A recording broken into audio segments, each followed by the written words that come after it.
இது போல ப்ரெஷர் குடுக்கறது இந்த குழந்தைங்களுக்கு ரொம்ப விரும்பி அத கேட்பாங்க. உச்சந்தலையிலேருந்து உள்ளங்கால் வரைக்கும் ஒவ்வொரு பார்ட்லயும் நம்ப ப்ரெஷர் குடுக்க போறோம்.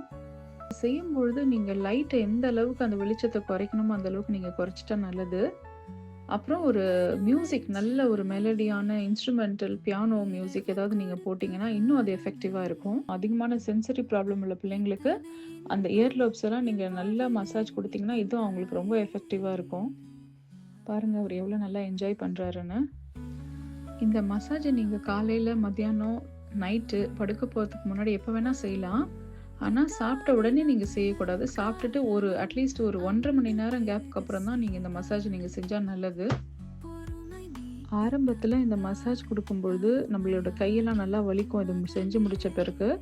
அப்டின்னா நம்ம கரெக்ட்டான ப்ரெஷர் குடுத்துருக்குறோன்றது ஒரு கன்ஃபர்மேஷன் தான். ஆனாலும் நம்ம தொடர்ந்து அத செய்யும்பொழுது அந்த கை வலி நம்மளுக்கு இருக்காது.